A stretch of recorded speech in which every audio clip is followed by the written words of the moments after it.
Indonesia Raya dan Himne Mahkamah Agung Republik Indonesia. Hadirin dimohon berdiri.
Hadirin disilakan duduk kembali.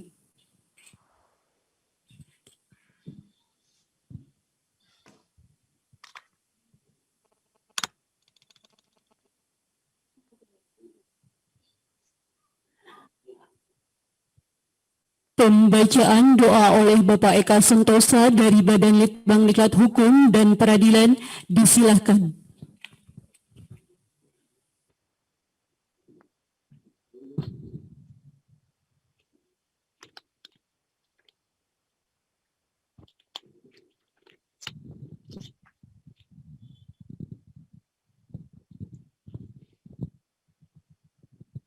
Assalamualaikum warahmatullahi wabarakatuh.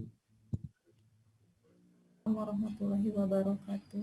Bapak-bapak, ibu-ibu, hadirin sekalian yang saya hormati, marilah sejenak kita bersama-sama menundukkan kepala, bermunajat kepada Tuhan Yang Maha Esa, agar kegiatan kita hari ini diberkahi dan berjalan dengan lancar. Bagian Islam akan saya pimpin, dimohon yang selainnya menyesuaikan. Astagfirullahaladzim, astagfirullahaladzim, astagfirullahaladzim. Bismillahirrahmanirrahim. Alhamdulillahirabbil alamin. Allahumma shalli ala sayyidina Muhammadin fil awwalina wal akhirin. Wa barik wa sallim wa radhiyallahu ta'ala an kulli sahabati Rasulillahi ajmain. Amin. Amin. Alhamdulillahirabbil alamin. Hamda syakirin, hamda naimin, hamda yu'afi ni'amahu wa yukafihu mazidah. Ya Rabbana walakal hamdu kama yang bagi li jalali wajhikal karim wa azimi sultanik.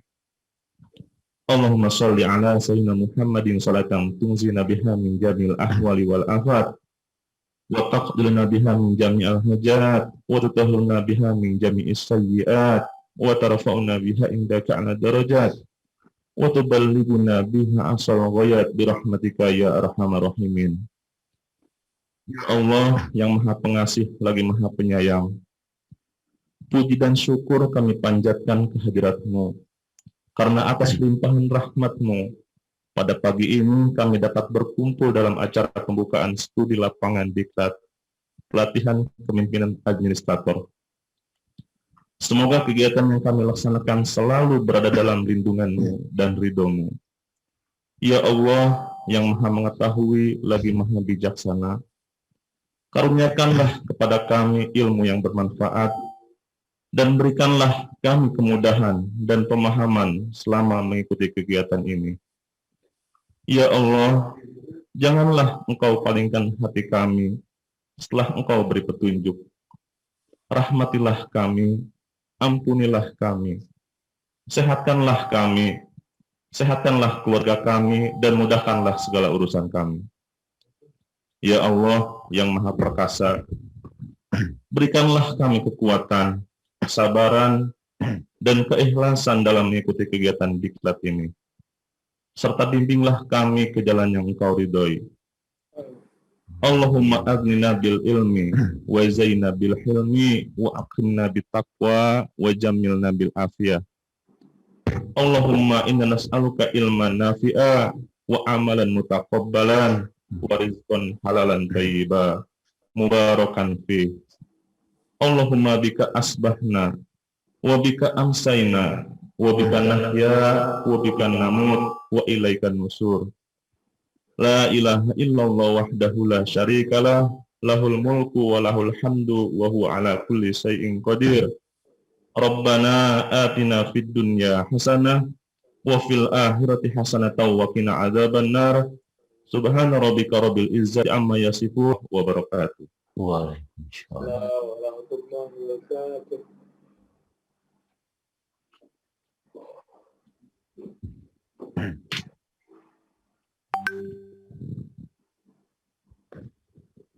Sambutan Kepala Pusdiklat Manajemen dan Kepemimpinan Mahkamah Agung Republik Indonesia yang diwakili Koordinator Media Iswara kepada Bapak Dr. Andes Jody Wildansa S. MH MMPD disilahkan. Terima kasih. Assalamualaikum warahmatullahi wabarakatuh. Salam sejahtera bagi kita semua. Alhamdulillah, pada pagi hari ini kita bisa berada di dalam acara pembukaan studi lapangan peserta pelatihan kepemimpinan administrator Angkatan 5 Mahkamah Agung Republik Indonesia. Pertama-tama saya sampaikan permohonan maaf dari Kepala Pusdiklat Manajemen dan Kepemimpinan yang tidak bisa hadir di tempat ini karena ada tugas di tempat lain. Yang terhormat Sekretaris Daerah Provinsi Daerah Istimewa Yogyakarta, Bapak Dr. Andes R. Kadarmanta Baskara Aji. Yang saya hormati para pejabat struktural dan narasumber pada pemerintahan Provinsi Daerah Istimewa Yogyakarta, khususnya pada Bapeda, BKD dan Bandiklat, kemudian Biro Hukum dan Biro Organisasi. Para pejabat struktural dan widyaswara pada Badan Litbang Diklat Hukum dan Peradilan Mahkamah Agung. Yang saya banggakan, para peserta pelatihan kepemimpinan administrasi Angkatan 5 tahun 2021 Mahkamah Agung Republik Indonesia. Terima kasih kami ucapkan kepada pemerintah Provinsi Daerah Istimewa Yogyakarta yang telah berkenan menerima kunjungan studi lapangan peserta PKA dari Mahkamah Agung ini. Sungguh suatu kehormatan ketika kami bisa diterima, dinyatakan oleh Bapak Ibu di Yogyakarta bahwa kami bisa diterima untuk melakukan studi lapangan ini. Bapak Ibu, mengapa kami memilih Provinsi Daerah Istimewa Yogyakarta? Tentu saja ada alasan mengapa kami untuk datang ke Yogyakarta. Pada tahun 2018 kami sama Bapak Ibu membawa peserta pelatihan, pada saat itu masih diklat kepemimpinan tingkat 3.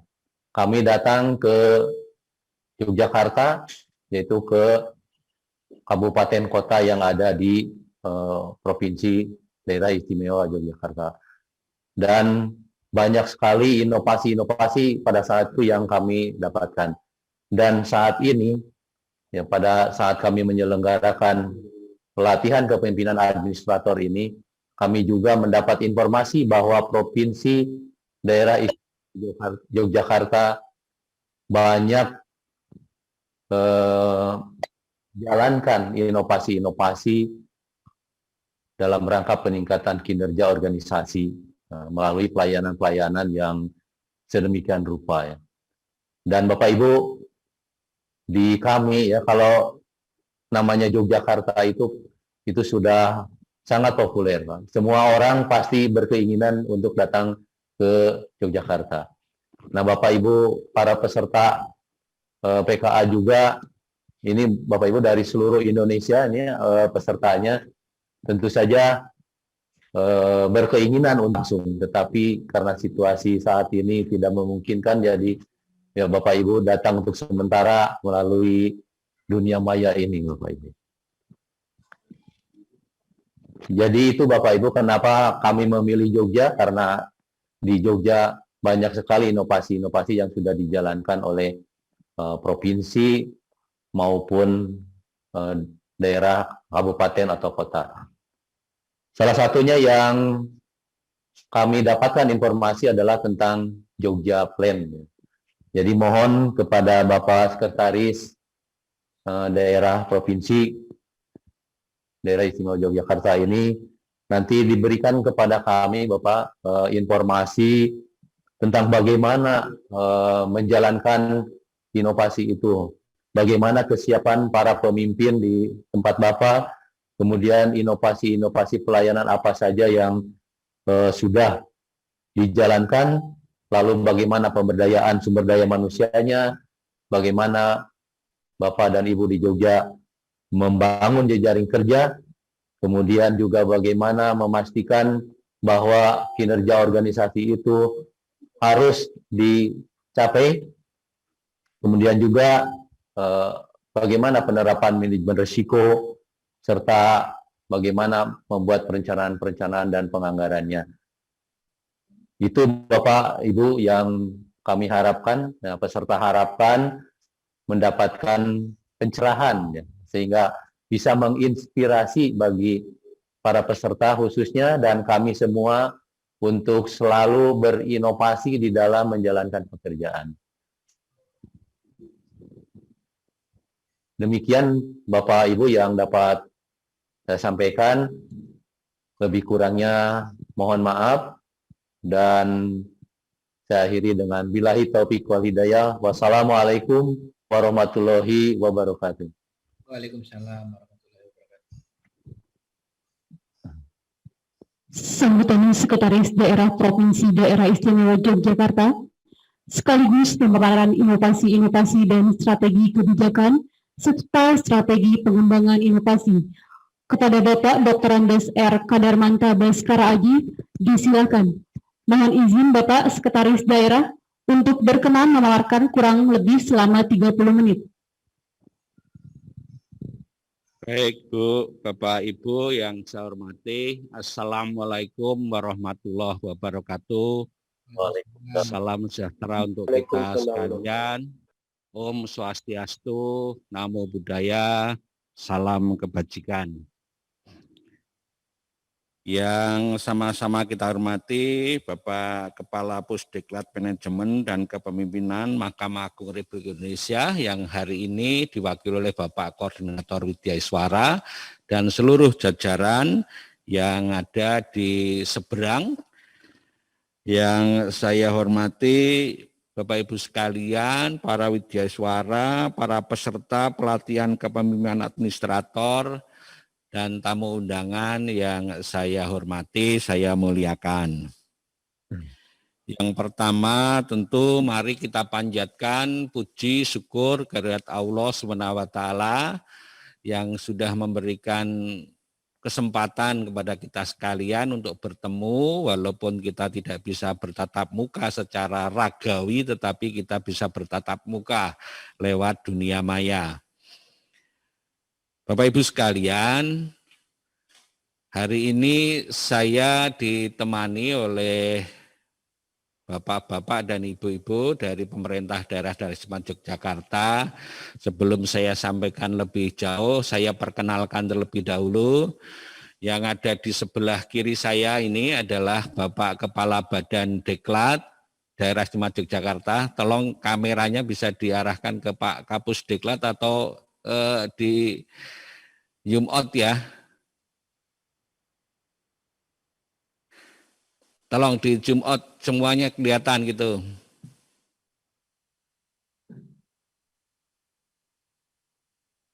Ya, jadi ini yang sebelah kiri saya ini Pak Kepala Badan Deklat, Pak Insinyur Kuncoro. Beliau adalah Kepala Badan Deklat Daerah Istimewa Yogyakarta. Lalu di sebelah kiri lagi itu ada Bapak Kepala Biro Hukum, Pak Dewo, ya. Lalu di sebelahnya ada Bapak Jarot, Bapak Kepala Biro Organisasi. Lalu di sebelah kanan saya ada Ibu Kepala BKD Daerah Istimewa Yogyakarta. Dan di sebelahnya adalah Pak Danang dari Bapeda Daerah Istimewa Yogyakarta. Bersama-sama beliau-beliau, saya akan menerima Ibu Bapak sekalian, para peserta Diklat Kepemimpinan Administrator kali ini. Ibu Bapak sekalian, tentu kami di Daerah Istimewa Yogyakarta atas nama pemerintah daerah menyampaikan ucapan terima kasih karena sudah ditunjuk, sudah dipilih untuk menjadi tempat studi lapangan. Walaupun ini secara online, tentu nanti pada kesempatan lain, pada saat sudah tidak pandemi lagi, Bapak Ibu sekalian bisa hadir secara fisik di Daerah Istimewa Yogyakarta untuk bisa menikmati Daerah Istimewa Yogyakarta. Bukan saja belajar tentang kepemerintahannya, tetapi yang lebih penting barangkali bisa punya banyak pengalaman lewat destinasi wisata maupun yang paling utama itu sebetulnya kami ingin ngajak Bapak Ibu sekalian untuk kuliner di sini dalam rangka untuk menambah berat badan. Ibu Bapak sekalian, daerah istimewa Yogyakarta sendiri sebetulnya sejak awal sudah ada program yang dicanangkan oleh Gubernur Sodalem Sri Sultan Hamengkubuwono ke-10 untuk reformasi birokrasi. Sehingga reformasi birokrasi yang ada di daerah istimewa Yogyakarta ini sudah kita mulai sekitar 16 atau 15 tahun yang lalu dalam rangka untuk memberikan tambahan pengetahuan, dalam rangka merubah pola pikir, dalam rangka untuk memberikan layanan yang lebih baik kepada masyarakat. Kami berusaha bagaimana pemerintah daerah istimewa Yogyakarta ini lebih menjadi fasilitator terhadap dunia usaha, dunia swasta, maupun masyarakat pada umumnya, sehingga Bapak Gubernur selalu menyampaikan bahwa masyarakat daerah istimewa Yogyakarta itu adalah subjek dari pembangunan di daerah istimewa Yogyakarta. Kita tidak boleh menganggap bahwa masyarakat itu adalah objek dalam rangka untuk membangun daerah istimewa Yogyakarta secara keseluruhan. Nah, oleh karena itu tentu reformasi birokrasi lebih kita arahkan bagaimana pemerintah daerah ini adalah menjadi fasilitator, baik pemerintah daerah yang ada di daerah istimewa Yogyakarta maupun pemerintah daerah yang ada di kabupaten dan kota. Kebetulan daerah istimewa Yogyakarta hanya terdiri dari 4 kabupaten dan 1 kota saja, sehingga tidak terlalu luas. Kita berbatasan dengan Jawa Tengah dan Jawa Tengah saja, tidak ada lain. Yang sebelah selatan kami berbatasan dengan Australia. Ibu Bapak sekalian, kalau dari sisi kinerja pemerintahan, tentu kami tidak bisa menilai diri sendiri, tetapi dari berbagai penilaian yang dilakukan oleh kementerian maupun lembaga yang ada di pusat, kami bisa bercermin seperti apa layanan, kualitas layanan yang bisa kita berikan kepada masyarakat. Antara lain misalnya saja penilaian tentang sakit. Jadi alhamdulillah Ibu Bapak sekalian, kami di daerah istimewa Yogyakarta itu sudah bisa memperoleh sakit nilainya AA itu 2 kali. Dan nampaknya belum ada pemerintah daerah lain yang nilainya AA, itu kayaknya baru di daerah istimewa Yogyakarta. Dan juga kami beruntung karena kabupaten dan kota sampai sekarang hanya ada 1 yang BB, yang lain sudah mendapatkan A. Nah, terkait dengan tadi Pak Koordinator menyampaikan kaitannya dengan Jogja Plan, mungkin nanti secara rigid, secara rinci, kawan saya dari Bapeda bisa menyampaikan aplikasi ini seperti apa, tapi setidaknya saya ingin sampaikan bahwa dengan penggunaan aplikasi Jogja Plan, yang kebetulan pada tahun 2020 ini juga mendapatkan penghargaan sebagai 10 inovasi terbaik. 5 inovasi terbaik yang dinilai oleh Kementerian PAN, sehingga Jogja Plan yang sudah 2 tahun berturut-turut ini sudah mendapatkan penghargaan itu dan selalu kita kembangkan. Jogja Plan akan memberikan satu kemudahan bagi kita dalam rangka untuk menyusun, merencanakan pembangunan daerah termasuk di dalamnya adalah APBD. Ada transparansi, ada keterbukaan yang bisa membangun rasa saling percaya di antara masyarakat, kelompok-kelompok masyarakat, DPRD maupun pemerintah daerah istimewa Yogyakarta, sehingga sudah tidak ada keraguan lagi, tidak ada hal-hal yang perlu disembunyikan dalam rangka untuk memberikan layanan yang terbaik kepada masyarakat, khususnya dalam rangka pembangunan daerah istimewa Yogyakarta dan lebih khusus lagi terkait dengan pemanfaatan dana APBD. Ibu Bapak yang saya hormati, Di daerah Yogyakarta tentu nanti kawan-kawan saya bisa menyampaikan praktek baik. Jadi kalau di dalam rangka diklat ini kan yang praktek tidak baik tidak perlu kami sampaikan gitu ya. Yang kami sampaikan adalah praktek-praktek baik yang ada di daerah istimewa Yogyakarta. Nanti masing-masing ada hal yang bisa dikemukakan oleh teman-teman saya, baik itu dari Badan Diklat, dari Biro Hukum, Biro Organisasi, BKD maupun Bapeda, kepada para peserta, dan nanti saya persilahkan diskusi bisa dilakukan seterbuka mungkin sehingga Bapak Ibu sekalian para peserta pelatihan kepemimpinan administrator ini bisa mendapatkan pengalaman yang selama ini ada di daerah istimewa Yogyakarta.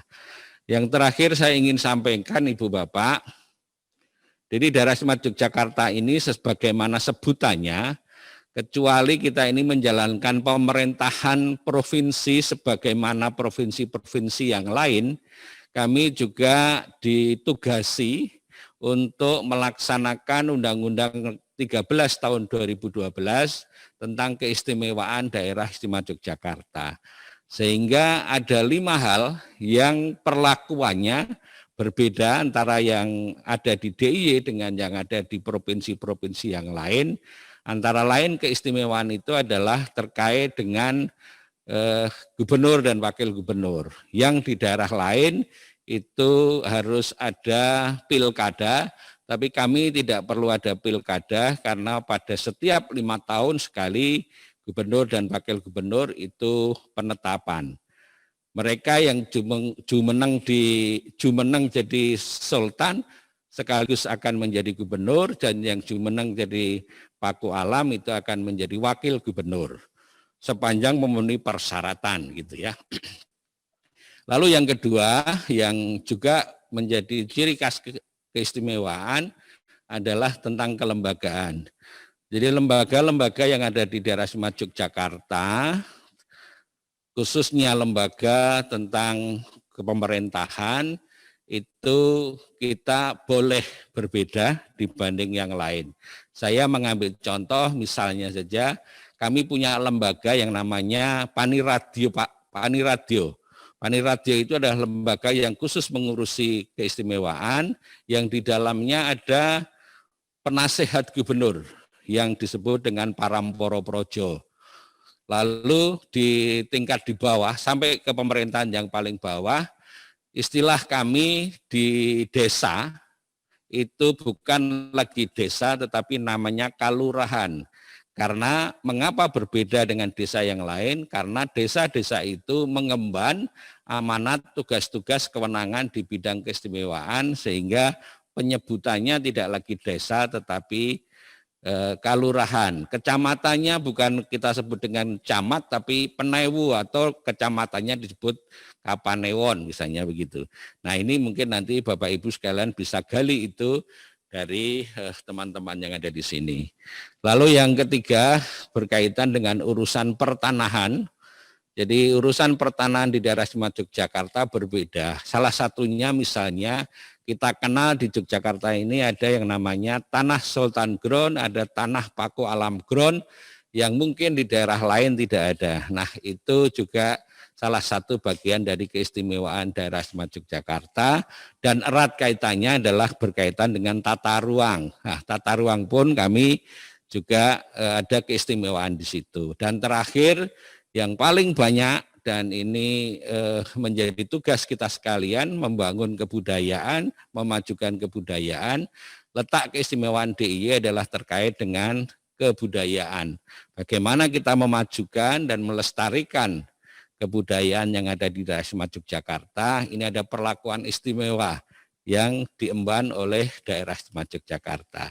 Jadi itu sekilas terkait dengan keistimewaan daerah istimewa Yogyakarta yang tertuang di dalam Undang-Undang 13 tahun 2012. Ibu Bapak yang saya hormati, saya menyampaikan sekilas itu, barangkali nanti secara mendalam bisa digali lewat diskusi antara para peserta dengan Bapak Ibu sekalian dari DIY yang hari ini menemani saya di sini. Dan kepada seluruh peserta saya ucapkan selamat, mudah-mudahan selalu sukses dan kunjungan kerja atau studi lapangan di daerah istimewa Yogyakarta kala ini mudah-mudahan membawa manfaat bagi Bapak Ibu sekalian. Demikian, ada kurang lebihnya saya mohon maaf. Assalamualaikum warahmatullahi wabarakatuh. Waalaikumsalam warahmatullahi wabarakatuh.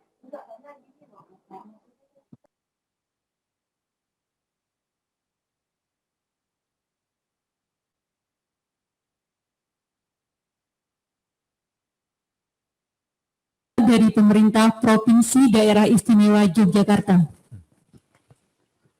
Betulan itu. Iya, coba.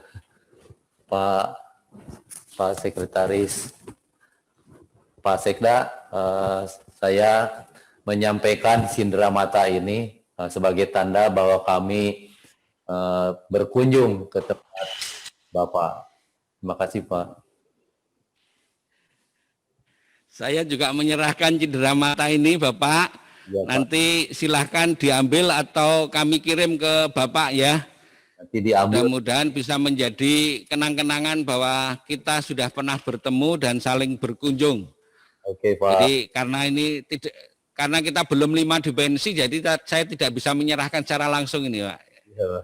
Terima kasih. Terima kasih, Pak. Demikianlah acara pembukaan studi lapangan pelatihan kepemimpinan administrator Angkatan 5 Mahkamah Agung Republik Indonesia tahun 2021. Setelah acara pencarian data studi lapangan ini, mohon izin kami langsung pamit. Saya Lucianti sebagai pembawa acara memohon maaf jika ada kata-kata yang kurang berkenan. Wassalamualaikum warahmatullahi wabarakatuh. Selanjutnya, acara kami serahkan ke host untuk teknis penggalian data studi lapangan. Terima kasih. Baik, terima kasih kepada Ibu Lucy selaku MC pada hari Senin 25 Januari 2021. Terima kasih kepada Bapak Jody selaku sambutan dari Pusdiklat Mahkamah Agung.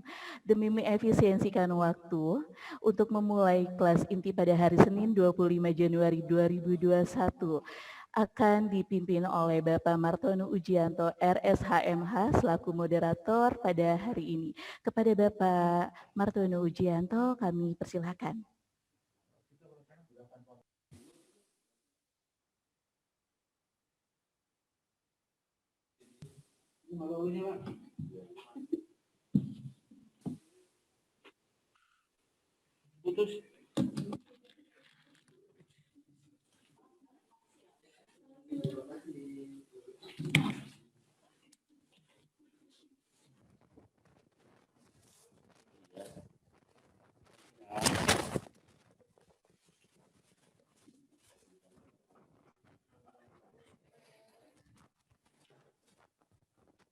Bapak Ibu, Bismillahirrahmanirrahim. Assalamualaikum warahmatullahi wabarakatuh.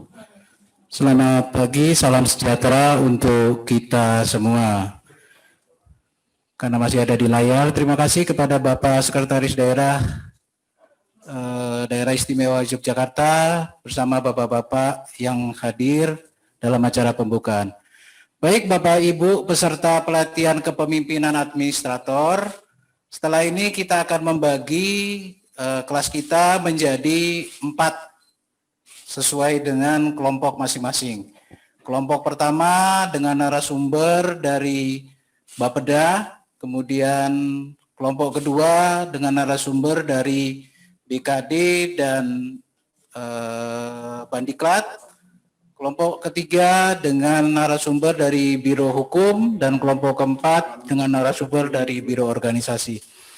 Bapak Ibu, untuk narasumber dari kelompok 2 dan kelompok 3 nama sudah kami dapatkan, dan kelompok 1 dari Bapeda dan dari Biro Organisasi sementara kami masih menunggu. Jadi nanti kalau ada sedikit waktu Bapak Ibu menunggu, itu mungkin persiapan dari para narasumber yang akan mendampingi Bapak Ibu.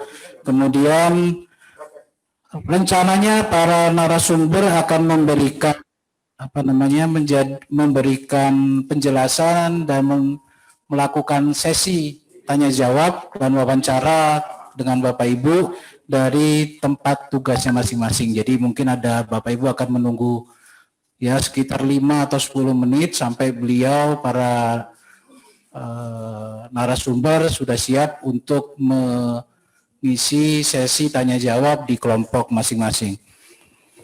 Baik, saya bacakan dulu data narasumber yang sudah ada di kami.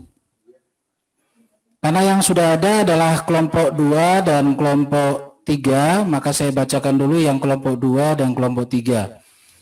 Untuk kelompok 2, narasumbernya yang pertama adalah, mohon dicatat yang untuk kelompok 2, Bapak Dr. Insinyur Kuncoro Cahyo Aji MSI. Dr. Insinyur Kuncoro Cahyo Aji MSI. Beliau adalah Kepala Bandiklat Pemprov DIY. Kemudian beliau akan didampingi oleh Ibu Ani Widyastuti SE, Sekretaris Bandiklat.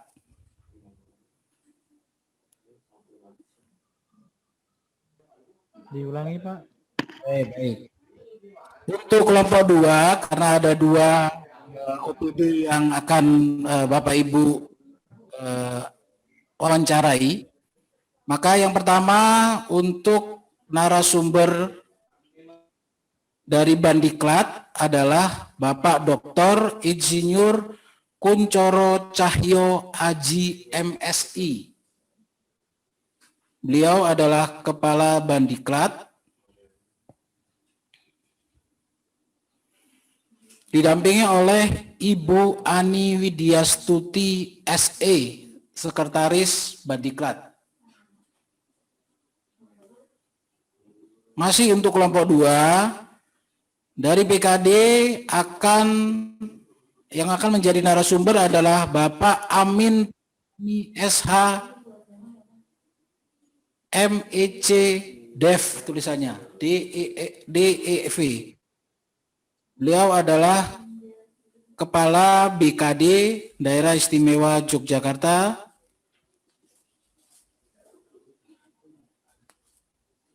Yang akan didampingi oleh Bapak Dr. Andes Teguh Suhada MSI, Sekretaris BKD Daerah Istimewa Yogyakarta. Jadi 4 narasumber yang akan hadir mendampingi kelompok 2. Untuk kelompok 3 yang akan hadir adalah Bapak Dewo Ismu Broto ISSH. Untuk kelompok 3, Bapak Dewo Ismu Broto ISSH. Jabatannya tidak disebutkan. Dan akan didampingi oleh Bapak Reza Agung Dwi Kurniawan SH.MH. Beliau berdua dari Biro Hukum Daerah Istimewa Yogyakarta. Untuk kelompok 1 dan kelompok 4, sementara kami masih menunggu konfirmasi dari pihak Pemprov DIY, dan ini kami sudah baru dihubungi. Masing-masing narasumber sekarang sedang menuju ke kantornya masing-masing untuk kemudian nanti melakukan teknis wawancara dengan Bapak Ibu sesuai dengan kelompok masing-masing. Setelah ini Bapak Ibu akan dibagi menjadi 4 kelompok, dan mohon izin untuk menunggu jika narasumber belum sempat bergabung, mungkin 5 atau 10 menit, nanti kalau sudah siap nanti akan bergabung di kelompok masing-masing. Terima kasih kepada Bapak Ibu. Itu sementara, kami akan segera menghubungi narasumber terutama kelompok 1 dan kelompok 4 yang namanya belum diterima oleh kami. Mohon izin Bapak, untuk yang dari BKD bisa diulangi Pak? Yang dari BKD narasumber utamanya Bapak Amin Purwani SH. Amin Purwani. Amin Purwani SH MEC di IP.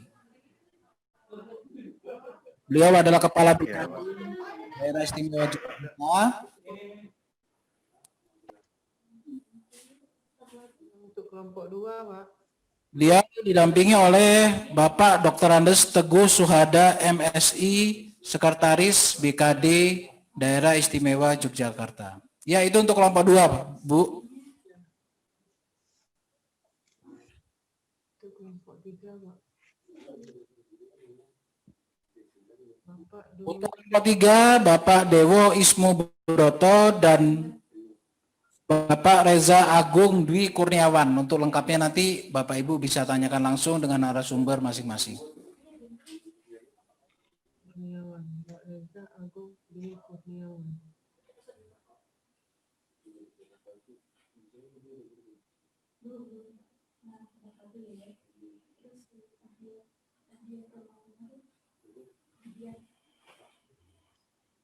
Baik, selanjutnya saya serahkan pada host untuk membagi menjadi kelompok. Dan jika ada narasumber yang sudah hadir, bisa langsung diarahkan ke kelompok masing-masing.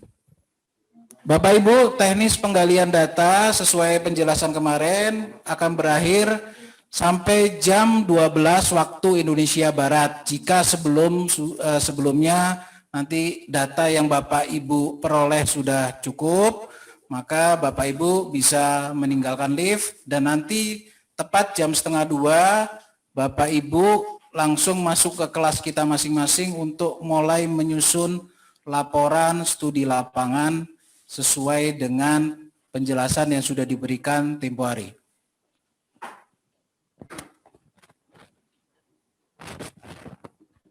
Ibu host, kalau sudah boleh langsung dibagi. Sudah, Pak? Sudah.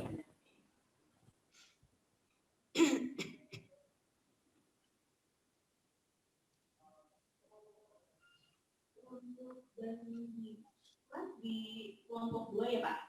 Kan di situ ada, Mbak. Jadi yang Bandiklat BKD kelompok 2, kemudian Biro Hukum kelompok 3.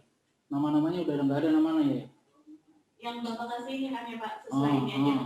Yang atas kan Pak Sekda, nggak lagi kan? Iya. Jadi tinggal kepala Bandiklat, sekretaris Bandiklat. Bandiklat itu masukin aja kelompok 2. Ini BKD masukin kelompok 2.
Silakan Pak, tolong di ini Pak.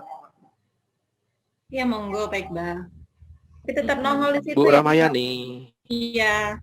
izin dulu ya, nggak banyak komen kayaknya ini kami sama Ibu Marianti. Tapi udah siap kan pertanyaannya nanti? Selagi masih rapat kayaknya belum bisa komentar ini.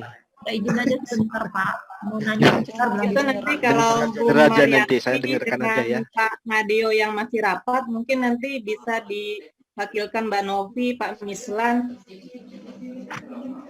sama Bu Rahmiah ya, kalau misalkan beliau masih rapat. Boleh, tapi untuk sementara Novi yang nomor 3 ya, Bu Rama. Iya, betul Mbak. Kan ada saya share di grup kan Mbak, ada area 1 sampai 8. Nah, ini kan Izin dulu Bu Novi ya. Marianti kan area nanti Pak Mislan nanti yang sebelah ya. Satu yang mananya?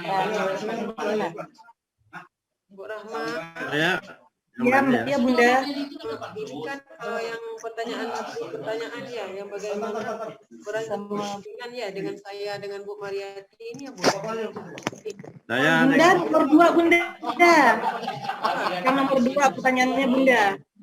Yang nomor 1 Mbak Marianti dengan Pak Mislan. Karena Mbak Marianti masih rapat, tapi kalau ini langsung Pak Mislan yang handle ya. Yang nomor berapa? Yang pertanyaan 1 Kak. Setelah Biro Hukum itu Kak? Iya. Yang pertanyaan 1 yang saya bagi share dulu ada kan. Bu Marianti bisa Bu? Mana di share-nya pertanyaannya? Ada di grup Pak Muflis.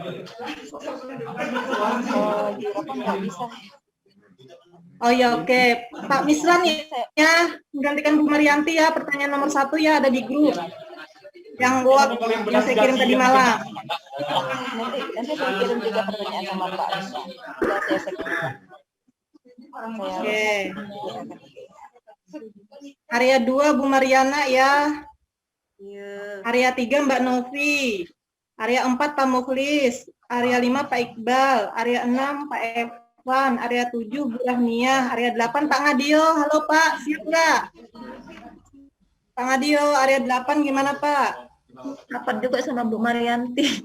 Rapat juga Ibu sama Ibu Marianti. Iya. Area 8 Soal dikumpulkan di PTA. Iya. Satu PTA, satu Korwil di PTA Bengkulu. Itu ya Pak. Nah, kalau gitu area 8 nanti saya aja nggak apa-apa. Nggak apa-apa, bagi juga nggak apa-apa. Mohon izin Bu. Iya.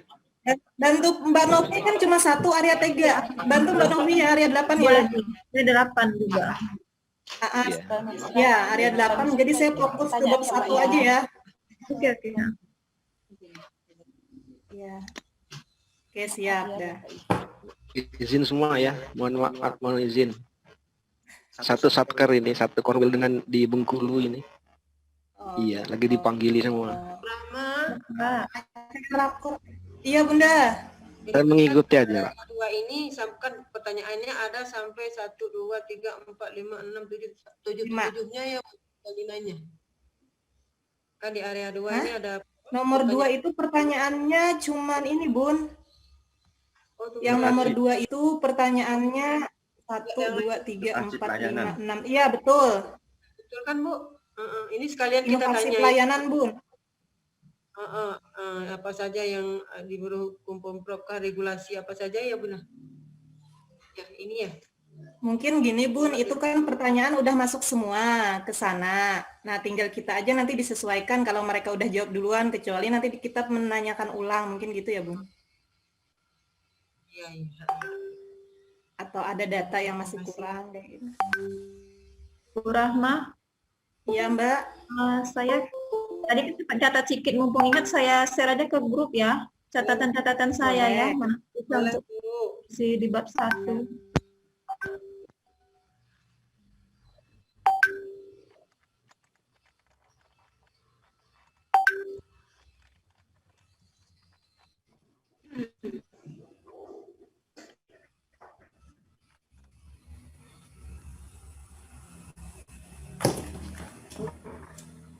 Keistimewaannya tadi ada 5 ya Mbak Novia, baru 3 yang catat ya? Kayaknya sih keistimewaannya saya catatnya itulah. Terkait gubernur, wakil gubernur, Saya nanti kelembagaan, saya kepanahan, ini lagi Bu Rahma. Tadi saya ngerekam juga Bu Rahma. Saya dengar lagi nanti apa lagi. Oh, sip, sip. Bagus ini untuk latar belakang nanti Mbak sekalian.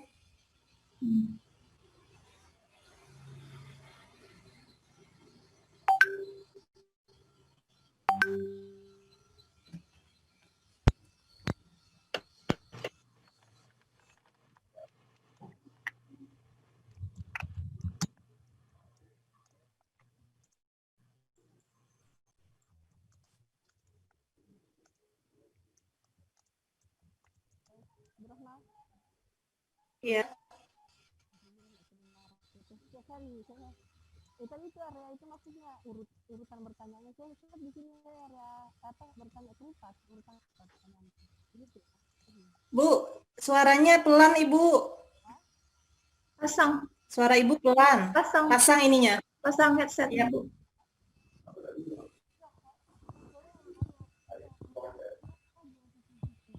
Enggak. Kurang jelas Ibu, suaranya pelan.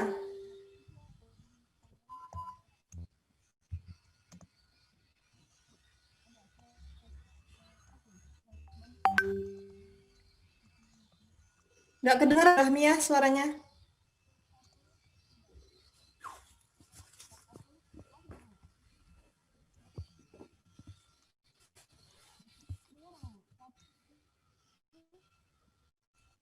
Tetap kedengeran Bun. Mungkin volume di PC Ibu dingaringin Bu.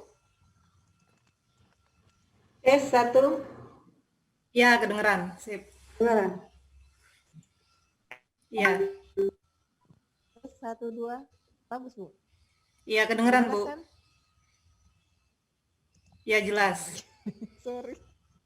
Ini kita belum dipantau kak orang ini, siapa tahu dipantau sudah dari biro hukum belum.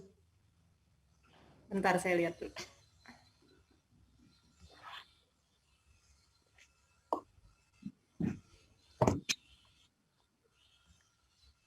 Belum Bun, baru kita 10 orang. Maksudnya tadi area itu Pak urutannya bertanya itu Bu. Maksud saya kan urutan keempat pertanyaan saya lihat ini. Iya betul. Betul Bu Rahmia.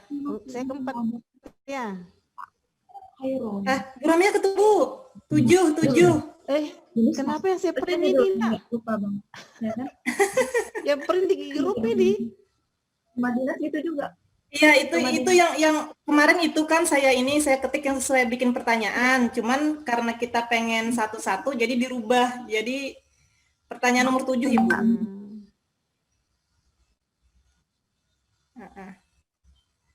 Bu Marianti dan Pak Misla nomor 1, Bu Mariana nomor 2, Nopi nomor 3, Pak Mukhlis nomor 4, Pak Iqbal nomor 5, Pak Evan nomor 6, Bu Rahmiah nomor 7. Nomor 8 kembali ke Mbak Novi nanti, Pak Ngadio kan nggak bisa. Ada lagi, Ibu? Saya salah print nih. Lain yang saya print.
belum hadir ya, masih yang dari Biro Hukum.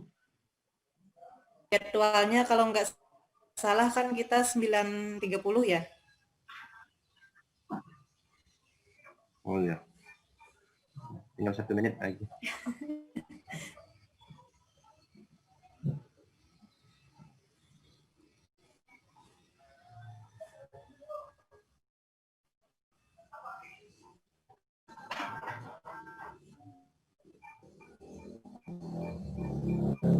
Marianti udah siap hadir ya. Nanti kita materi yang peran kepemimpinan nanti kita Iya. udah hadir. Pak Mislan ya, Bu Marianti lagi di PT sana katanya. Jadi langsung iya, Pak iya. Mislan ya. Oke, Area siap 1. Bu. Iya.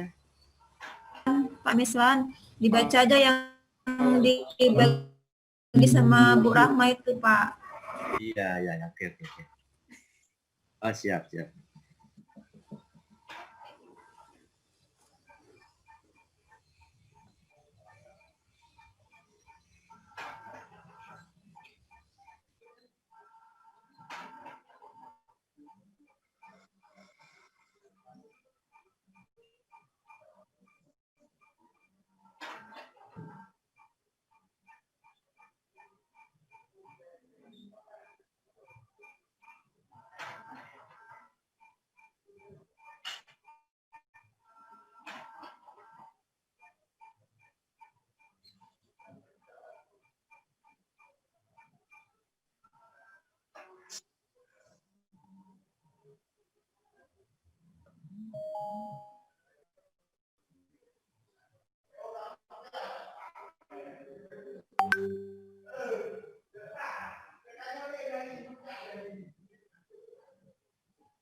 Mana snacknya ini Bu Rahma?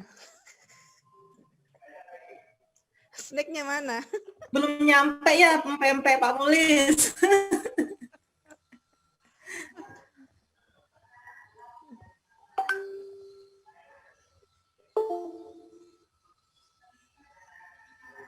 Pamuklisnya kelamaan di toilet, Bu.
Ya, Bapak Ibu, terima kasih sekali.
Kak Iqbal nggak ada ya, mau saya screenshot sama Bu Rahmiyah foto kita. Kak Iqbal kemana ya? Sama Pak Erpan, biar saya ambil untuk dokumentasi dulu. Itu keluar kayaknya, Mbak. Masih keluar ya? Belum ngumpul ya? Sarapan ya, mungkin lagi sarapan ya orangnya. Bukan, lagi ada PTA audit. Lagi audit pergantian pimpinan dari PTA Medan. Nanti kalau ngumpul kita ambil satu kali ya untuk dokumentasi. Kasih aba-aba ya, Bu. Ya. Bu, kode meeting ID-nya sudah saya kirimkan ke WA. Terima kasih.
Salam.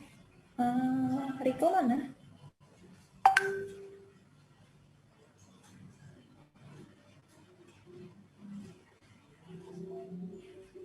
Salamku itu Sahun. Kenapa belum di-share kemarin apa? Udah nih. Oh, udah. Ya. Komen langsung. Jadi mereka tahu kita tidak lanjut. Bilang lagi di grup itu. Sudah diapain kan? Ya. Assalamualaikum.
Mbak Novi. Mbak, ya, sampean yang share di grup tuh ngambil di website mereka kah? Yang mana? Yang share itu ya, yang nama Pak Dewo itu. Iya benar. Iya, berarti kita ngambil di sana aja banyak nanti ya. Dan kemarin sempat ambil juga sih. Ada beberapa.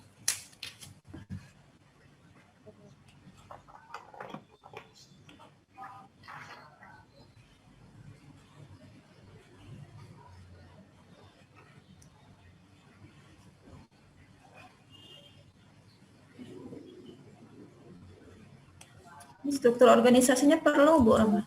Bu Rama, struktur organisasinya perlu nggak? Iya. Perlu nggak? Aja lah, perlu nggak ya nanti Tara ambil aja. Mohon izin Bapak Ibu, narasumber dari Biro Hukum Sekretariat Daerah Istimewa Yogyakarta sudah ada.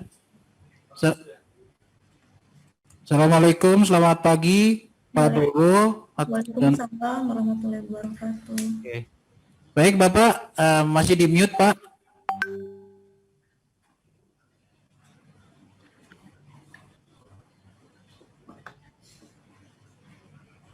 Di unmute apa di enggak Pak? Di unmute. Di unmute Pak. Silakan buka nantikan wawancara kita Pak. Baik Bapak, ya baik. Assalamualaikum, selamat pagi Bapak. Saya Martono Ujianto, Widya Iswara, pendamping studi lapangan Pak. Selamat siang Bapak. Baik, ini berikut teman-teman dari pelatihan kepemimpinan administrator angkatan 5 kelompok 3 yang nanti mungkin akan bertanya sedikit terkait inovasi di Biro Hukum. Kepada Bapak dipersilakan. Ya, silakan. Ya, untuk Bapak dan Ibu yang saya hormati, tentunya kami sudah menyusun materi ya, nanti bisa dikirim. Jadi pertanyaan-pertanyaan kami sudah kami jawab yang kemarin, nanti akan kami sampaikan kepada Bapak melalui sekretaris kami. Monggo selanjutnya silakan kalau ada pertanyaan, sampaikan monggo silakan. Terima kasih Pak. Kami dari pelatihan pimpinan administrator angkatan 5 Pak. Ini mengucapkan terima kasih sekali atas kesediaannya untuk kami menggali studi lapangan. Adapun kami akan mengajukan beberapa pertanyaan. Yang pertama nih Pak, itu tentang peran kepemimpinan. Di sini kami akan menanyakan 3 pertanyaan tentang bagaimana peran kepemimpinan. Yang pertama nih Pak, bagaimana peranan pimpinan dalam penerapan manajemen kinerja di Biro Hukum Daerah Istimewa Yogyakarta sehingga dapat menghasilkan inovasi yang baik untuk kemajuan Daerah Istimewa Yogyakarta. Itu Pak jawaban yang poin pertama ini. Sedangkan yang poin yang kedua yang kami tanyakan yaitu bagaimana peran kepemimpinan dalam perubahan budaya organisasi, Pak. Sedangkan poin yang ketiga yaitu bagaimana ataupun solusi yang dilakukan pimpinan Biro Hukum Pemerintah Provinsi Daerah Istimewa Yogyakarta menghadapi resistensi pada setiap kebijakan, program ataupun kegiatan yang dilaksanakan, Pak. Terima kasih, Pak. Ini pertanyaan yang nomor 1 ada tentang peran kepemimpinan, Pak. Terima kasih, Pak. Ya, terima kasih Bapak. Monggo, lanjut.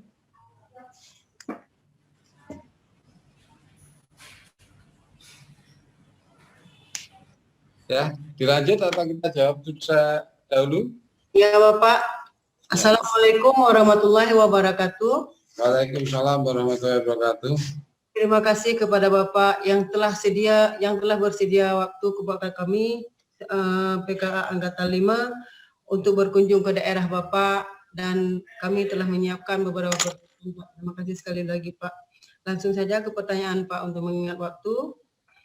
Di sini kami ingin menanyakan Pak, mungkin ada di sana berbagai inovasi yang nanti menjadi bahan untuk kami berinovasi di tempat satker kami Bapak. Di sini pertanyaannya Pak, apa saja inovasi yang ada di Biro Hukum Pemprov DKI Daerah Istimewa Yogyakarta?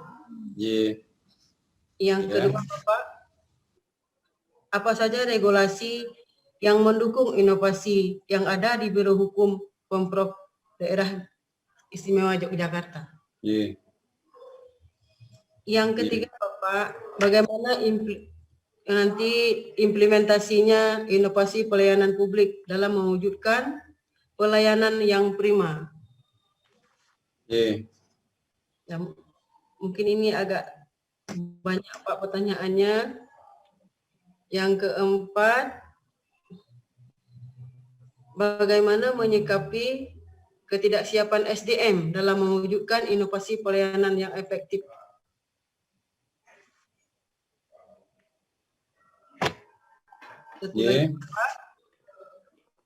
Bagaimana mengimplementasikan pelayanan publik dalam mewujudkan pelayanan yang prima, Bapak?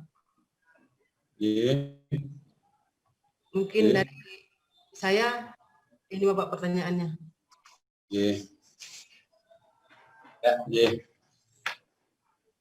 Sementara dua dulu Bapak Ibu, yang nanti saya tidak lupa ya. Yang jelas terima kasih pertanyaan yang diajukan pada kami di Biro Hukum. Mudah-mudahan saya mampu menjawabnya dengan baik sehingga nanti bisa memberikan masukan pada Bapak Ibu sekalian di dalam menyelesaikan tugas. Sebenarnya dari pertanyaan pertama tadi, penanya yang pertama, kami sudah memberikan jawaban secara tertulis Bapak. Ya, secara tertulis, apakah ini harus saya bacakan atau cukup nanti saya kirimkan lewat email atau apa, Derek? Boleh Pak.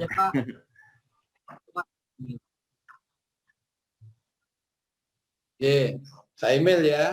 Jadi pertanyaan 1, 2, 3 ini sudah ada semua di sini, sudah lengkap.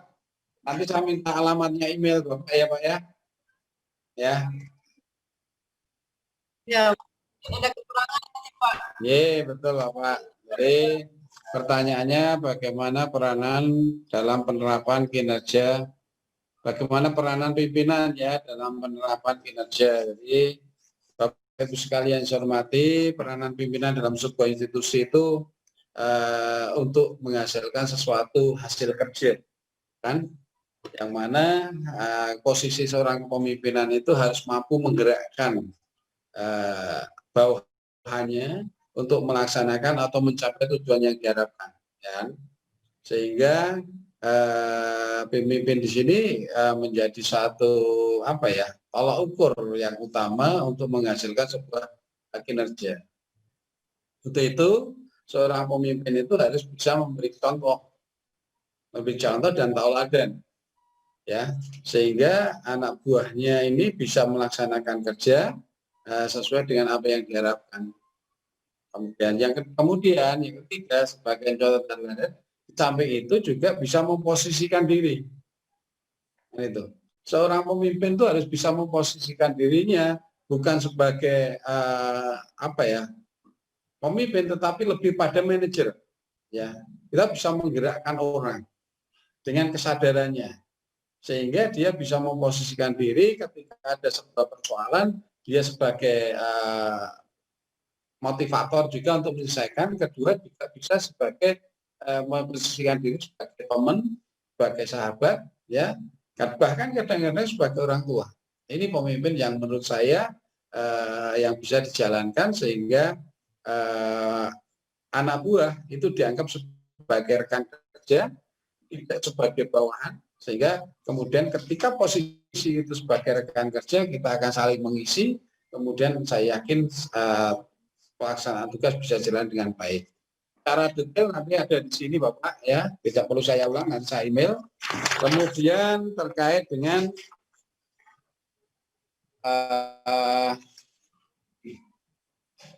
budaya organisasi ya. Jadi di pemerintah daerah ini sudah ada peraturan gubernur Bapak nomor 72 tahun 2008 tentang budaya pemerintah di daerah Istimewa Yogyakarta yang pakai istilah satria. Ya kan?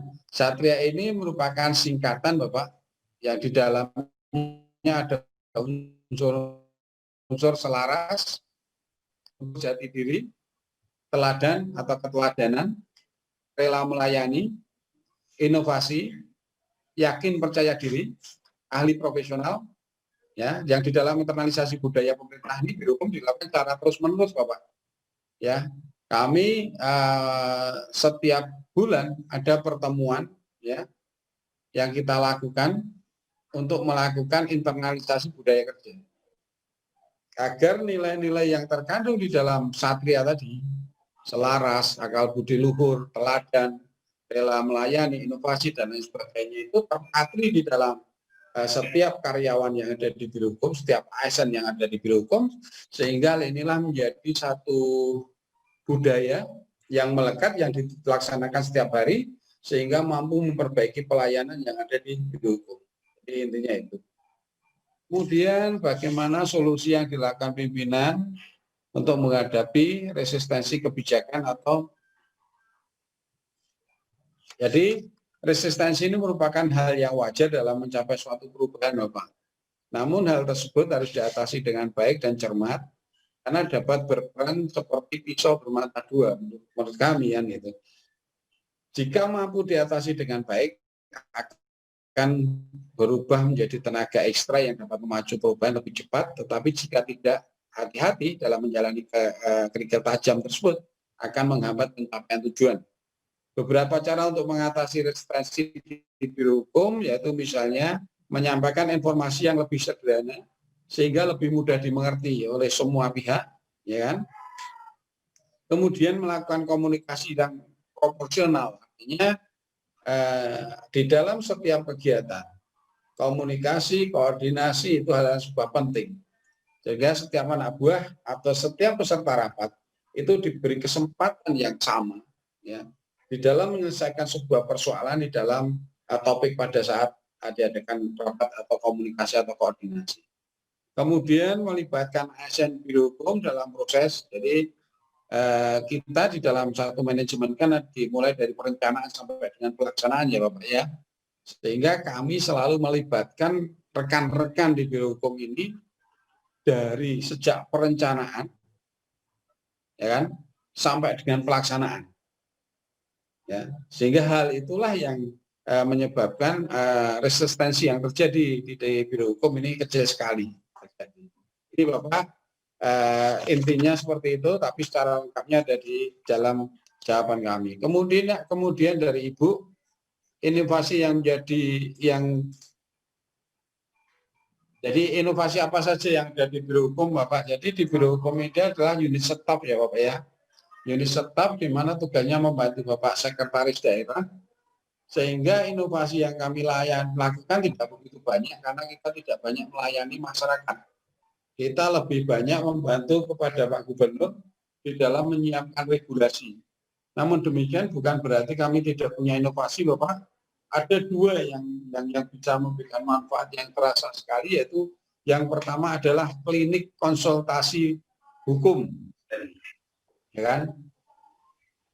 Bapak Ibu sekalian yang saya hormati, memang di dalam membuat peraturan gubernur baik Perda, Pergub maupun SK, khususnya Pergub itu diawali dari penyusunan naskah akademik yang biasanya disusun oleh pihak ketiga. Dalam hal ini kebanyakan dari perguruan tinggi. Namun demikian di dalam prosesnya, ternyata teman-teman perguruan tinggi ini banyak hal yang tidak dipahami tentang penyusunan naskah akademik. Ini di bidang tata naskah akademik. Maka dari itu kami menyediakan klinik yang bisa digunakan sewaktu-waktu untuk hadir di tempat kami, teman-teman perguruan tinggi untuk mendiskusikan, ya kan? Jadi kami sediakan satu ruangan, ya, yang mana di dalamnya ada unsur dari Biro Hukum, kemudian ada unsur dari Kanwil Hukum dan HAM, dan SKPD teknis. Sehingga seorang penyusun naskah akademik atau pihak ketiga yang menyusun naskah akademik itu, ketika diskusi dengan kami bagaimana cara menyusun naskah akademik, kemudian tujuan dari naskah akademik akan kita selesaikan di situ bersama-sama. Kemudian terkait penyusunan produk hukum, Bapak Ibu sekalian. Di SKPD teknis ini kan tidak ahli di dalam menyusun produk hukum, dia hanya ahli di bidang teknisnya. Maka agar di dalam penyusunan produk hukum ini bisa populistik, ya, sejak awal bisa sesuai dengan peraturan perundang-undangan, tidak bertentangan dengan hak asasi manusia, ya, tidak bertentangan dengan peraturan yang lebih tinggi, dan bahasa hukumnya sudah sesuai, tidak mempunyai dampak yang lain, maka kami membuka ruang konsultasi publik ini untuk memberikan satu pelayanan konsultasi di bidang penyusunan produk hukum. Unsurnya sama di dalamnya, dari Biro Hukum, ada kemudian dari Kanwil Hukum dan HAM, kemudian ada juga dari SKPD teknis. Kemudian kami juga mempunyai ruang untuk konsultasi masalah hukum, ya kan? Jadi kami ini di Biro Hukum sebenarnya adalah unit staf, sebetulnya hanya melayani asisten, Pak Sekda. Namun kenyataannya Bapak, tidak sedikit teman-teman dari ASN yang mempunyai persoalan-persoalan hukum, entah itu hukum keluarga atau hukum yang lainnya, kan gitu. Nah paling banyak hukum keluarga Pak, kan gitu. Yang paling banyak hukum keluarga, kan gitu.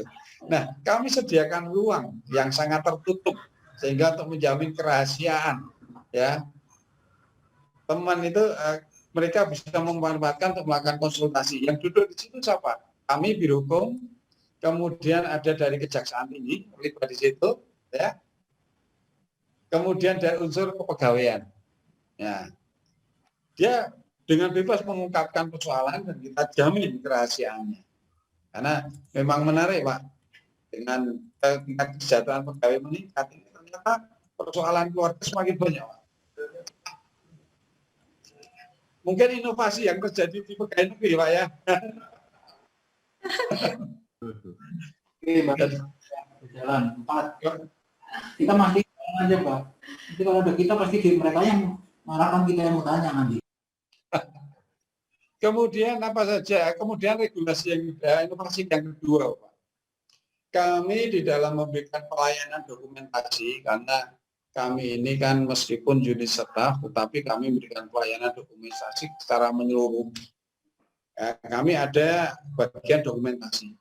Nah, untuk memudahkan pelayanan, maka kami mempunyai satu program yang kita buat, yang namanya programnya Sistem Dokumentasi Hukum JDIH, di mana di situ setiap masyarakat yang membutuhkan pelayanan di bidang dokumentasi hukum cukup membuka website kami dan di situ sudah tersaji dengan lengkap. Jadi dengan lengkap. Hanya kemudian ketika dia harus melakukan print out, memang tidak bisa lakukan karena ini merupakan kerahasiaan dari satu dokumen. Maka print out itu hanya bisa kita lakukan sendiri, kemudian dilegalisasi dengan kami. Sehingga di website kami itu bisa dibaca, bisa dibuka, tapi tidak bisa di-print out. Nah ini untuk menjaga kerahasiaan dokumen tentang keaslian dari dokumen. Kemudian selanjutnya, bagaimana implementasi pelaksanaan sampun bagaimana menyikapi sumber daya manusia. Jadi begini Bapak Ibu sekalian, mungkin kasus ini sama dan terjadi seluruh Indonesia. Dengan adanya penghentian penerimaan pegawai negeri selama 6 tahun, ini ternyata mempunyai dampak yang saat ini kita rasakan. Jumlah ASN yang ada di Biro Hukum ini di bawah standar. Artinya gini, kami harusnya menurut analisis jabatan ini pegawai kami ada 54 SDM. Namun kenyataannya kami ini hanya terisi 39 SDM. Sehingga ada satu subak yang hanya punya satu staf. Itu terjadi di tempat kami. Tentu ini menjadikan hambatan kami di dalam memberikan pelayanan.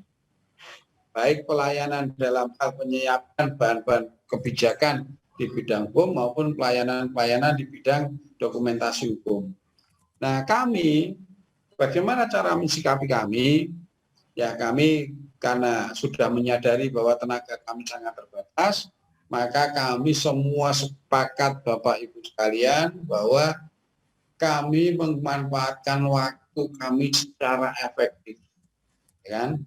Jadi ini kalau dibicarakan teman-teman saya di bagian perundang-undangan, teman-teman saya di bagian evaluasi kabupaten kota, teman-teman saya di bagian dokumentasi itu kayaknya pantatnya lengket dengan porsinya, Pak.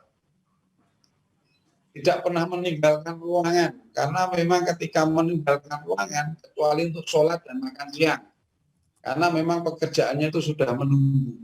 Jadi tidak ada waktu untuk berdendang, tidak ada waktu untuk jalan-jalan, sehingga teman-teman itu lengket betul dengan porsinya, sehingga selalu menyelesaikan pekerjaan. Pertama itu. Kedua, kami ini di ASN ini kan setiap tahunnya membuat perjanjian kinerja, Bapak.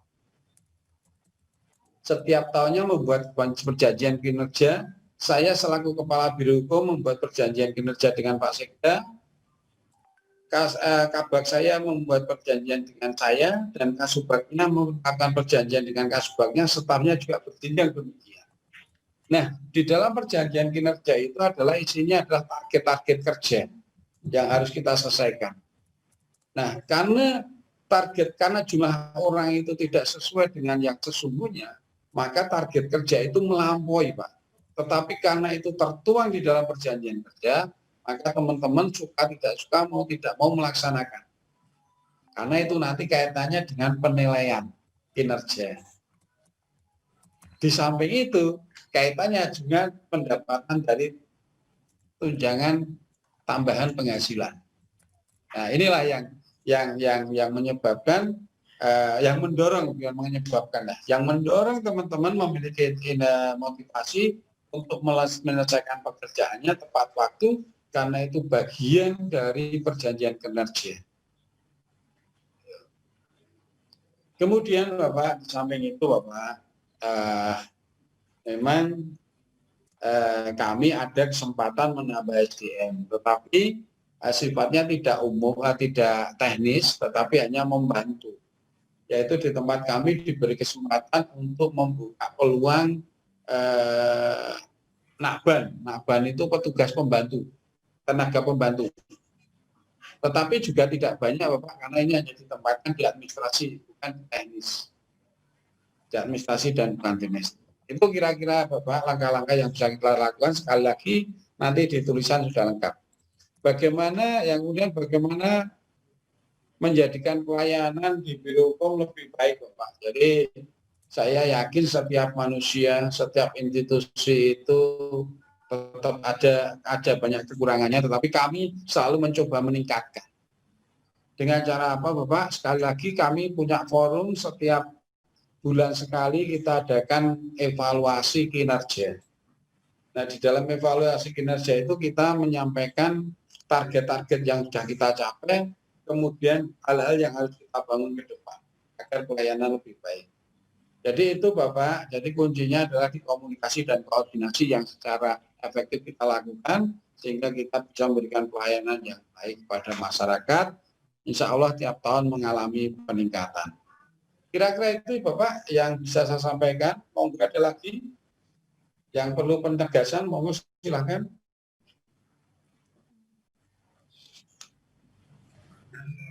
Ya.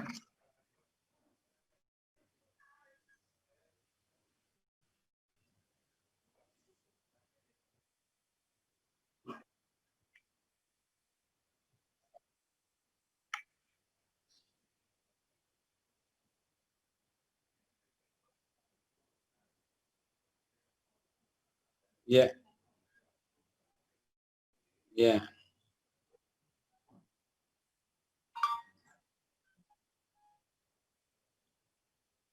Ya.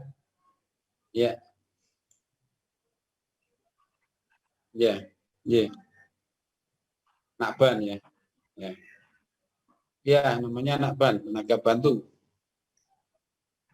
Tenaga bantu. Nakban. Ya.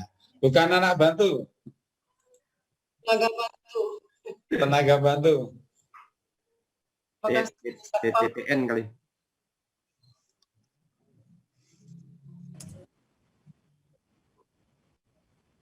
Ya.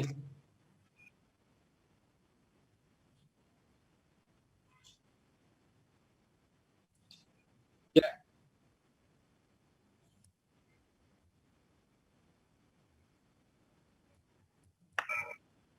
Ya. Ya.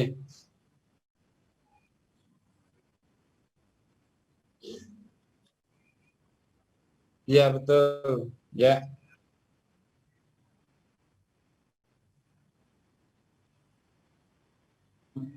Pelayanan produk hukum. Jadi ada dokumentasi produk hukum.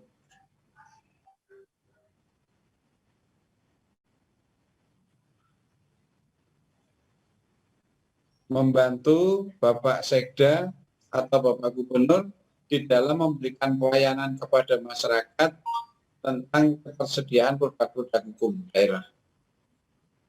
Ya. Ya, ya. Ya, betul.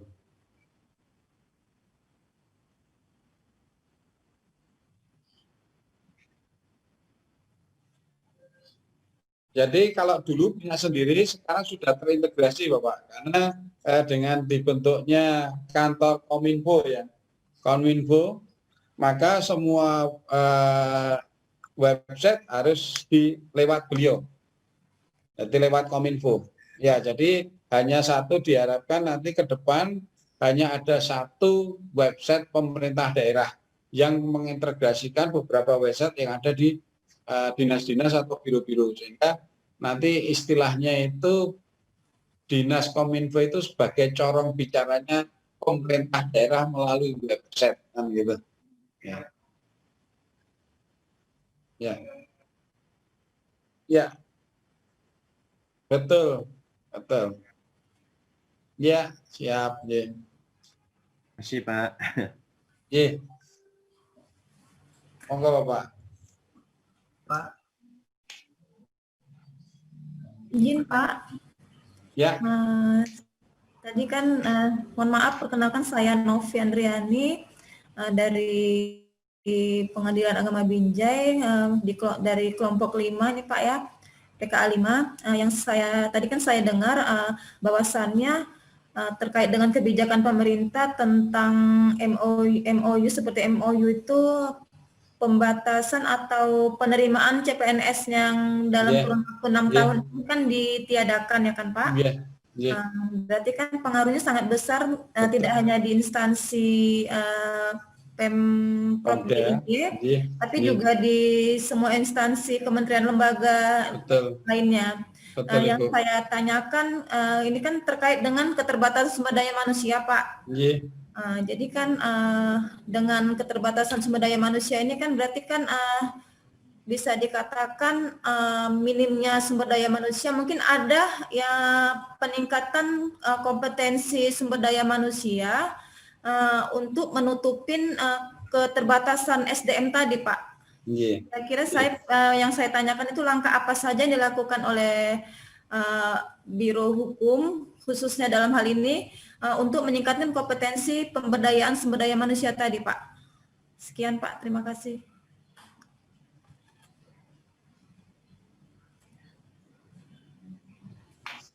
Baik Ibu, jadi memang benar Ibu, dengan kebijakan pemerintah ini memang kami yang ada di daerah itu, karena saya melihat bahwa pemerintah itu membuat kebijakan general, jadi untuk berlaku seluruh Indonesia.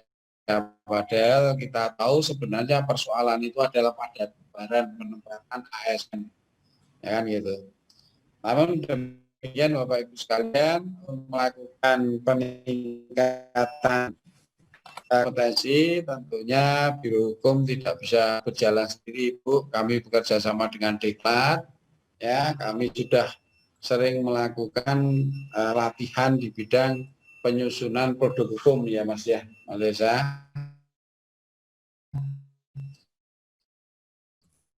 Kemudian juga sering melakukan peningkatan, karena memang kami tidak diperkenankan. Di samping itu, alhamdulillah di tahun ini Bu, kami diberi kesempatan dari BKD untuk menyekolahkan 2 ASN kami, ya, untuk memasuki jenjang S2.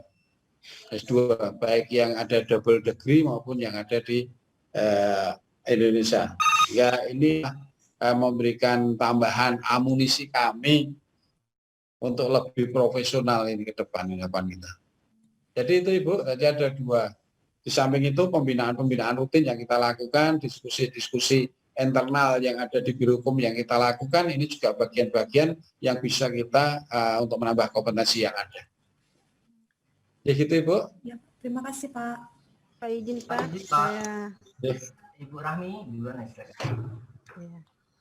Ya, mohon izin Pak, mungkin saya Rahmia dari Pengadilan Agama Sangatta, Kalimantan Timur Pak, salah satu peserta PKA juga. Nah, sangat menarik tadi apa yang telah disampaikan oleh Bapak mengenai masalah kinerja bagian hukum pada DIY Yogyakarta. Terkait dengan kepemimpinan Pak, pertama mungkin pertanyaan saya, bagaimana nilai kepemimpinan transformasional yang telah diterapkan terkait dengan jejaring kerja Pak? Karena saya melihat tadi Pak sudah kelihatan bahwa ASN di sana betul-betul telah menerapkan yang namanya budaya kerja dan pola pikir yang sudah sudah matang seperti itu Pak. Nah, itu tadi Pak yang saya mengenai masalah bahwa di dalam membangun jejaring kerja itu kan pada hakikatnya perlu proses komunikasi yang bagus, kemudian berbagi ide, informasi. Nah, jadi pertanyaan bagaimana strategi seorang pemimpin dalam membangun jejaring kerja pada Biro Hukum. Kemudian yang kedua mungkin nanti Pak kami minta nomor HP Pak, supaya nanti kami untuk datanya. Terima kasih. Assalamualaikum warahmatullahi wabarakatuh. Waalaikumsalam. Jadi bagaimana strategi pemimpinan untuk menjaring jejaring kinerja, ya. Membangun jaring kinerja di Biro Hukum dapat dilakukan terkait dengan memegang prinsip bahwa untuk membangun jejaring kerja perlu memberikan alokasi waktu baik di dalam maupun di luar jam kerja. Jadi kami di dalam yang jelas satu gini,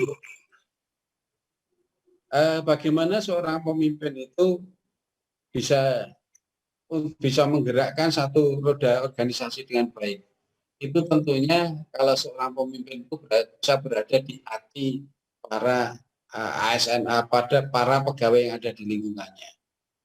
Nah, kalau saya melihat banyak teori yang diberikan, ya, teori-teori kepemimpinan, tetapi ada 2 hal yang menurut saya menjadi mendasar, bahwa pemimpin itu harus jujur.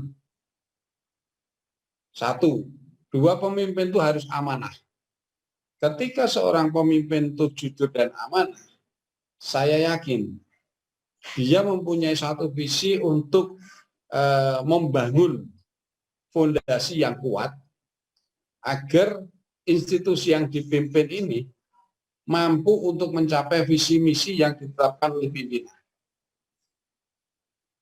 Kemudian dengan pemimpin yang amanah ini dan kejujuran, saya yakin dia bisa menempatkan diri ya di tengah-tengah seluruh karyawannya untuk duduk sebagai 1, motivator kerja, 2, dinamisator kerja, sehingga tujuan yang akan dicapai ini benar-benar dengan mudah dapat dicapai.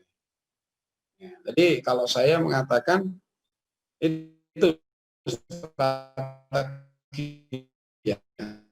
Kemudian dilakukan komunikasi yang seimbang di antara karyawan-karyawati di lingkungan biro hukum. Artinya bahwa Bapak, ketika kita mengajak berdiskusi rekan-rekan kerja kita, posisikanlah seorang pemimpin itu sebagai fasilitator, juga sekaligus dinamisator dan motivator. Jadi 3 fungsi ini diperankan jadi satu, sehingga saya yakin teman-teman itu punya waktu yang sama, punya hak yang sama, punya kesempatan bicara yang sama, kemudian biar rekan-rekannya akan mampu mengembangkan diri untuk mencapai hal yang telah ditetapkan bersama, karena ini menjadi suatu tujuan bersama. Jadi kira-kira itu Ibu menurut saya yang bisa saya sampaikan dari strateginya seperti itu.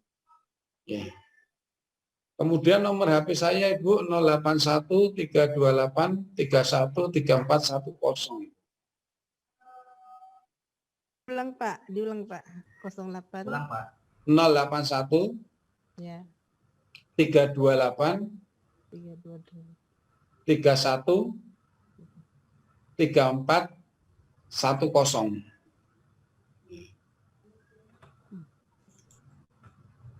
Ya itu Ibu ya. Mohon maaf kalau nggak begitu puas Ibu. Terima kasih Pak. Ya. Ada lagi? Ya.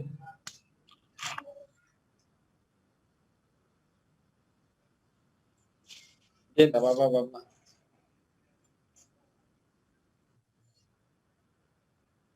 Ya.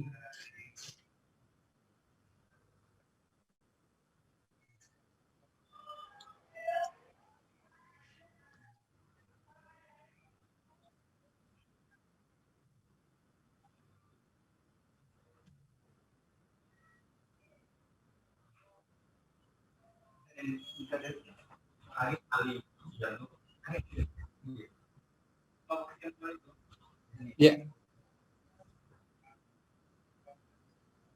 Ya.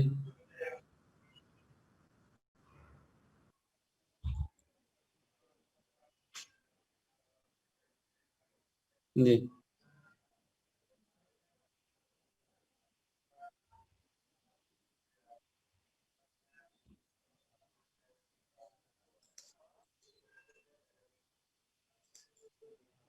Motivator, Pak. Fasilitator, dinamisator, dan motivator. Ya, nih.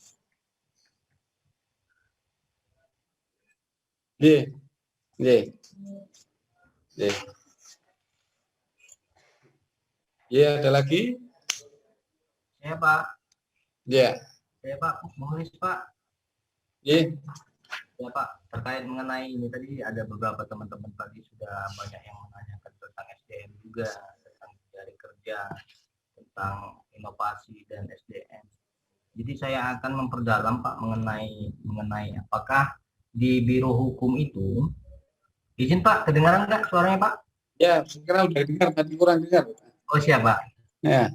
Izin Pak, karena di Biro Hukum itu apakah ada penganggaran tersendiri, karena walaupun dia unit di bagian, apakah ada anggaran tersendiri yang di apa namanya di budgeting untuk di Biro Hukum tersendiri? Karena yang pengetahuan kita juga di Biro Hukum itu kan ada namanya bantuan hukum ya Pak.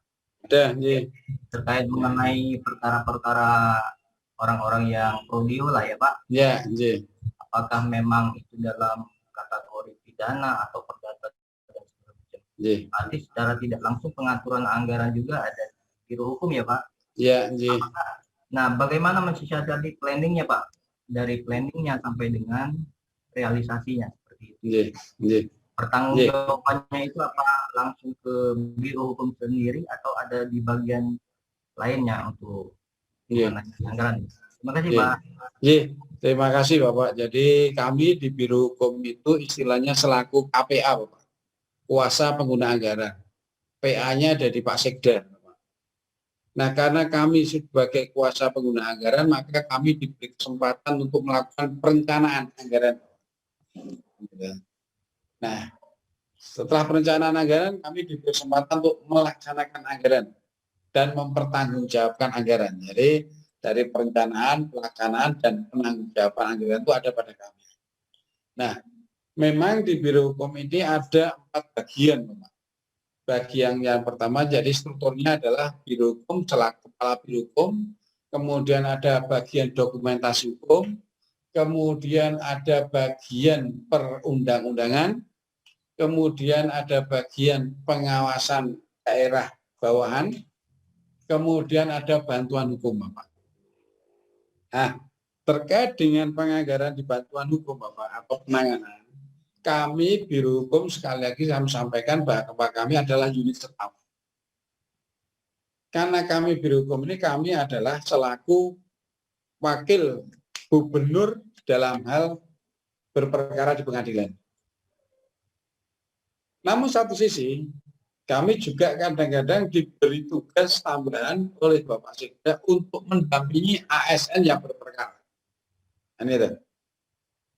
Dan berdasarkan undang-undang nomor, saya lupa nomornya, bahwa pemerintah daerah juga diminta untuk dapat menganggarkan bantuan pada masyarakat miskin yang berperkara di pengadilan.